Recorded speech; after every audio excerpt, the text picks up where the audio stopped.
क्योंकि जलसागाह के बिल्कुल करीब एक जगह पर आए हैं, एक डॉक्टर साहब के क्लिनिक पर, जहाँ पे हमें इंटरनेट थोड़ा सा मुयसर आया है। इससे पहले रिजवान भाई वगैरह ज़ाहिर लाइव थे। मैं थोड़ी सी आपको अपनी राय देना चाहता हूँ जलसे के हवाले से।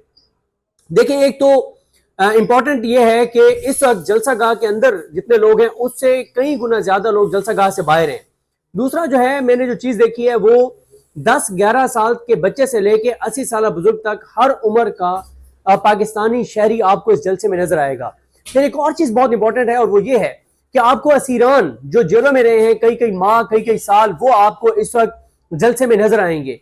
और मैं पहले भी एक वीडियो में जो मैंने वहां पे बात की, डिजिटल मीडिया के कुछ दोस्तों के साथ मैंने वहां बात की कि 80, वो रिजवान गुलजेर साहब ने ट्वीट भी किया होगा वीडियो, 80 साल के दो बुजुर्ग जो बैसाखियों पर आ रहे हैं। इससे आप अंदाजा लगाएं कि लोग किस तरह से इस जलसागाह में और इस जलसे में आए हैं। गो के ये चीजें इतनी मैटर नहीं करती।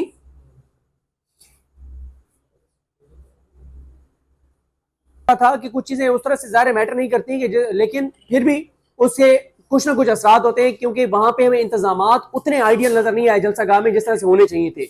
बहुत से लोगों को नहीं पता कि किस साइड से आना है, किस तरफ जाना है, बहुत रास्ते बंद हैं, काफी इश्यूज हैं।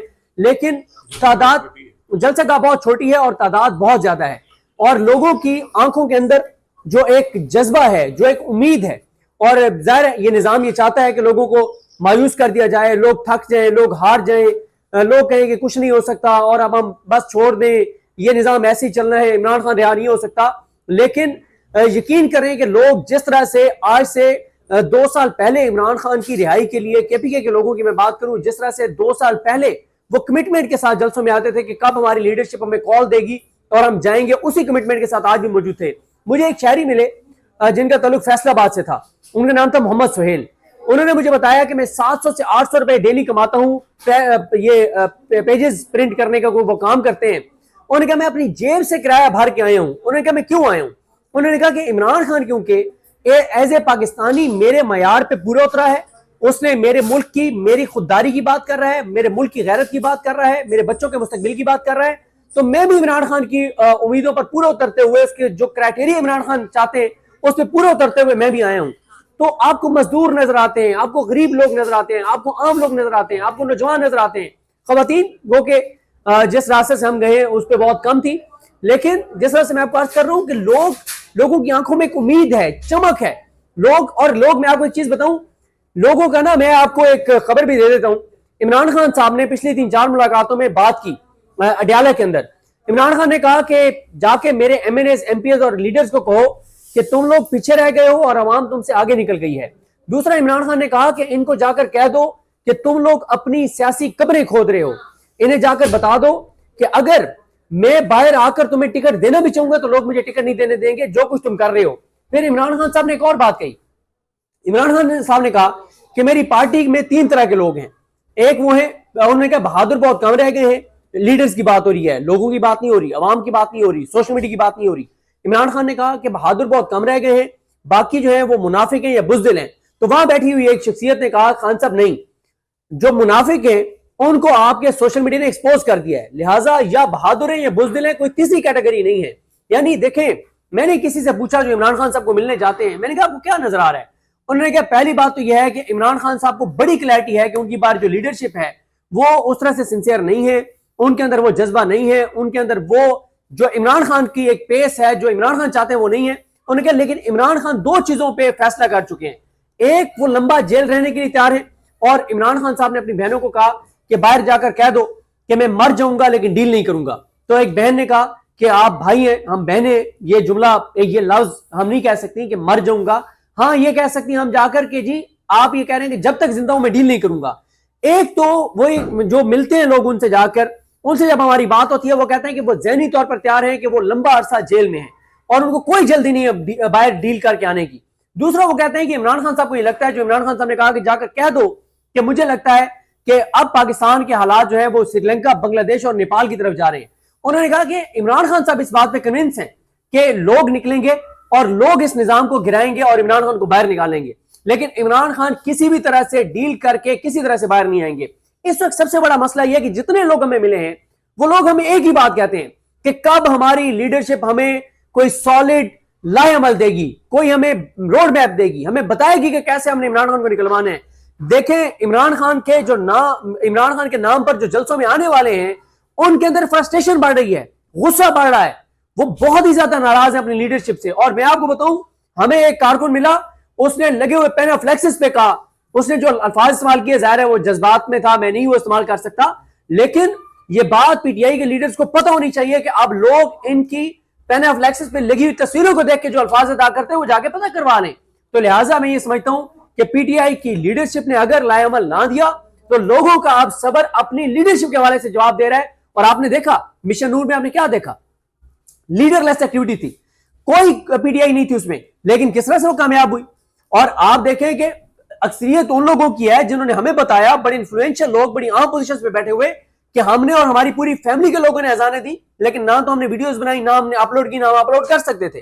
तो मेरा ये ख्याल है कि पीटीआई की लीडरशिप के लिए काउंटडाउन स्टार्ट हो चुका है, इनके पास टाइम कम है।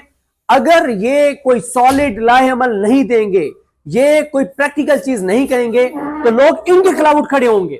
लोगों के अंदर गुस्सा इसलिए बढ़ रहा है कि आपको, हमने इमरान खान के नाम पे वोट दिया था, और इमरान खान ने क्या कहा जेल में, इमरान खान ने कहा कि जाकर इन सारे लीडर्स को कहो, एमएनएस एमपीएस को कहो कि मेरा छोड़ दो, मेरा तो सियासी कट बढ़ रहा है, लोगों की मुझसे मोहब्बत बढ़ रही है, मुझे कोई नुकसान नहीं हो रहा। तुम सोचो कि तुमने किस बात पे लोगों से वोट लिया था। आज जलसे में आने वाला हर पाकिस्तानी शहरी, और मैंने आपको बताया है कि बड़ी तादाद उन लोगों की है जो जेब से पैसे भर कर आए हैं, जो अपनी, जो मजदूर हैं, जो गरीब हैं। अब आप मुझे बताएं, वो जो 700-800 रुपए दिहाड़ी पे काम करने वाला मोहम्मद सुहेल है फैसलाबाद का, वो क्यों आए? उसको क्या मिलेगा? क्या आज वो यहां पे खाना खाने आए? क्या आज उसको कोई पैसे मिलेंगे? नहीं, उसको अपने बच्चों का मुस्तकबिल इमरान खान में नजर आता है, उसको उम्मीद इमरान खान में नजर आती है। और मैं, आप मुझे एक बात बताएं, वो जो 80 साल का बुजुर्ग जिसकी वीडियो रिजवान रज़ाई साहब ने ट्वीट की, जो बैसाखियों पे आया, उसने तो अपनी उम्र गुजार दी है, वो क्यों आया है? वो अपने बच्चों के मुस्तकबिल के लिए आया है। उसे लगता है कि इमरान खान आएगा तो पाकिस्तान को आगे लेकर जाएगा, पाकिस्तान को उस तरफ लेकर जाएगा जिस तरह पाकिस्तान को जाना चाहिए। वो पाकिस्तान को इज्जत देगा, गैरत देगा, खुद मुख्तारी देगा, आजादी देगा, पाकिस्तान के फैसले पाकिस्तान में होंगे, हेल्थ कार्ड होगा, एहसास प्रोग्राम होगा, अदालतें आजाद होंगी, इंसाफ होगा, कोई रोजगार होगा, कोई इज्जत होगी। कोई ओवरसीज पाकिस्तानियों को देख लें, वो क्या कहते हैं, वो कहते हैं जब तक इमरान खान था हमारे फिर भी पासपोर्ट की एक इज्जत थी, हम फख्र से बताते थे पाकिस्तानी। अब जिस तरह की हरकतें हमारे प्राइम मिनिस्टर कर रहे हैं, ये हमारे ना, समीना पाशा साहबा, आपको तो पता नहीं आपका किस इलाके से तल्लुक है, लेकिन हम जो बैकवर्ड इलाकों से है ना, हमारे लोगों का ये कम्प्लेक्स का हम शिकार होते हैं। हम जब बड़े शहरों में आते हैं ना, हम बड़ी जो सेलिब्रिटीज होती हैं, हम उनको जबरदस्ती पकड़ते हैं, जबरदस्ती पकड़ के उनके साथ उनको खड़ा करते हैं। वो जो बड़ी शख्सियत है वो उधर देख रही है, हम सामने देख रहे हैं, तस्वीर बना के, और हम अपनी फेसबुक पे चढ़ा देते हैं कि अपने इलाके में बताने के लिए कि मैं बड़े बंदे के साथ खड़ा था। मतलब जिस तरह से हमारे प्राइम मिनिस्टर ट्रंप का हाथ जबरदस्ती पकड़ के, कोई खुदा का खौफ करें यार। आप 25 करोड़ के मुल्क के जैसे तैसे भी आप वज़ीर आज़म है यार, आपको जैसे तैसे बना दिया गया आप वज़ीर आज़म है, कुछ तो मुल्क का देखें यार। 25 करोड़ लोग हैं यार, आप उनके तर्जमान बन के गए हुए हैं, कुछ मुल्क की इज्जत का सोचें। देखें, मैं आपको बता रहा हूं, 3 चीजें मैं आपको बता दूं। पहली बात यह है कि इमरान खान के कॉल पे दिए गए, बुलाए गए जलसों में लोगों की तादाद कम नहीं हो रही, बढ़ रही है, नंबर 1। नंबर 2, लोगों की कोई नाउमीदी नहीं है, मायूसी नहीं है, लेकिन लीडरशिप के हवाले से उनकी फ्रस्ट्रेशन और गुस्सा और नफरत बढ़ रही है। और नंबर 3, लोगों के जब्त का पैमाना अब लबरेज हो रहा है। और अगर पीटीआई की लीडरशिप ने कोई लाए अमल ना दिया, कोई प्रैक्टिकल चीज ना की, तो लोग जो है वो खुद इसको अब आगे बढ़ जाएंगे। अब आप मुझे एक चीज बताएं ना, आज जो मतलब इस वक्त इमरान खान का, जो वैसे तो इमरान खान का ना, मुझे एक दिन इमरान खान साहब के एक बड़े सिंसियर लीडर हैं जो इमरान खान साहब की इंस्ट्रक्शंस को नोट करते हैं और आगे भिजवाते हैं, उन्होंने मुझे दिखाया कि कोई पता नहीं 35 से 40 इमरान खान की डायरेक्शंस हैं जिन पे अमल दरामद नहीं हुआ, जिस पे पार्टी ने अमल नहीं किया। अब आखिरी 3 समातों पे इमरान खान ने एक ही बात की अपनी पार्टी को, कहा कि इस्लामाबाद हाईकोर्ट के 5 जजेस के पीछे खड़े हो जाओ। ये लम्हे पाकिस्तान की तारीख में पहले कभी नहीं आया जो सच चल रहा है, इन 5 जजेस के पीछे खड़े हो जाओ। ये जज पाकिस्तान के लिए, अदलिया की आजादी के लिए, रूल ऑफ लॉ के लिए और आइन के लिए, आइन की बहाली के लिए खड़े हैं। लेकिन क्या आपको नजर आया है पीटीआई की बुकला? मेरा एक सवाल है जिसपे मैं इमरान रियाज साहब को कहूंगा, साबिर शाकिर साहब को कहूंगा, खालिद जमील साहब को कहूंगा, समीना पाशा साहब आपको कहूंगा, सबको कहूंगा कि आप इस पे बात किया करें। कि बात यह है कि एक तो सुप्रीम कोर्ट बार के इलेक्शन हो रहे हैं, अब उधर उनका एक और मुआहदा करके कहा गया कि आपके प्लाट जो है वो उनकी कीमतें बढ़ गई हैं, आप लोगों को अपने व्लॉग्स में आपको लोग सुनते हैं, आपको बात करनी चाहिए, आपको वकला को एक पैगाम देना चाहिए। सुप्रीम कोर्ट बार के जो इलेक्शन में वोट डालते हैं उनको थोड़ा सा समझाएं, उनको थोड़ी सी शर्म दिलाएं कि 2-2, 2.5 करोड़ के प्लाटों, अपने प्लाटों के लिए तुम उस ग्रुप को वोट दोगे जो पाकिस्तान की आने वाली नस्लों को नुकसान करेंगे। को खुदा का खौफ करो, ये तुम लोगों की तो वैसे ही वकालत खत्म हो जानी है। तो इसलिए इस पे बात किया करें। और दूसरा, मैं पीटीआई के आजकल सारे लीडर से एक सवाल करता हूं, मुझे इसका जवाब नहीं मिलता कि ये पूरे पाकिस्तान में पीटीआई की सपोर्ट के बगैर कोई भी बार का इलेक्शन नहीं जीत सकता। मैं उनसे सवाल ये करता होता हूं कि मुझे बताएं कि जिनको आप बार के इलेक्शन में सपोर्ट करते हैं वो पाकिस्तान के लिए क्या कर रहे हैं। वो वकील रहनुमा, वो जो वकील रहनुमा है, वो 26 यानी तरमीम पे क्या कर रहे हैं, वो इमरान खान के केसेस पे क्या कर रहे हैं, वो पीटीआई के सीरान के लिए क्या कर रहे हैं, वो एजाज चौधरी, यास्मीन राशिद, उन लोगों के लिए क्या कर रहे हैं, उमर सरफराज चीमा के लिए क्या कर रहे हैं, जो ये भी कासिम खोखर। ये मुझे बताएं, कासिम खोखर वाला मामला को इतना सादा था जिसको पीटीआई ने जाने दिया है कि 600 दिन हो गए थे उसको जेल के अंदर और आलिया नीलम उसका केस नहीं लगा रही थी और उसकी जेल में डेथ हो गई है। जितने पीटीआई के कारकुन जेलों के अंदर उनकी जाने गई हैं, ये जेलों से आकर उनकी जाने गई है, कोई पीटीआई ने इसके ऊपर कहा है कि कमीशन बनाया जाए, कोई इन्होंने दबाव बढ़ाया है। मसला यह है, इस वक्त लोग इस निजाम को नहीं तस्लीम कर रहे, लोग इस निजाम से सुलह नहीं कर रहे। पाकिस्तान में बहुत तब्दीलियां आ चुकी हैं, पिछले 3 साल में पाकिस्तान बिल्कुल बदल चुका है। पहले जो बड़े बड़े चोर उचक्के होते थे, जो बड़े बड़े हरामखोर होते थे, लोग क्या कहते थे, लोग कहते थे यार है 2 नंबर बंदा लेकिन इसे तल्लुक बना के रखो, कोई काम निकलवाएंगे। लेकिन तब्दीली क्या आ गई है, इमरान खान ने तब्दीली क्या लाया है, इमरान खान ने पाकिस्तानी कौम पे एहसान क्या किया है। एहसान इमरान खान ने पाकिस्तानी कौम पे यह किया है कि आज जो 2 नंबर लोग हैं, लोग उनसे नफरत करते हैं, लोग उनसे हाथ नहीं मिलाते, लोग उनका सोशल बाइकआउट करते हैं। लिहाजा पीटीआई की लीडरशिप के पास टाइम कम है। अब मैं आपको एक चीज और बताऊं, कल मुझे कॉल आई, खान साहब के नाम पे एक शख्सियत है, वो बड़े लोगों को लेके जाते हैं हर जगह जलसे में। मुझे उन्होंने कहा कि मुझे दोस्तों ने कहा कि यार ये पीटीआई के लीडर्स भड़के मारते हैं, तो हम इनकी भड़के सुनने जाएं, तो छोड़ो यार, इनकी भड़के ऑनलाइन सुन लेंगे, लाएमल तो देते नहीं है। फिर आप एक चीज और देखें कि 26 अगस्त को इमरान खान साहब ने कहा कि जो जलसा है ना सितंबर में करो और उसकी ना बार बार कहो लोगों को कि इमरान खान ने तुम्हें बुलाया है, इमरान खान ने तुम्हें पुकारा है, इमरान खान ने कहा है। आपने कोई मोमेंटम देखा है? आज के जलसे का मोमेंटम बनना कब शुरू है? जब कल रात को इमरान खान की तीनों बहनें जलसा गाह में आई हैं। उससे पहले तो मोमेंटम ही नहीं बना सकी पीटीआई, और शायद मकसद भी यही था। आप मुझे बताएं कि इस वक्त जो मनाजिर आप देख रहे हैं ये तो कुछ भी नहीं है।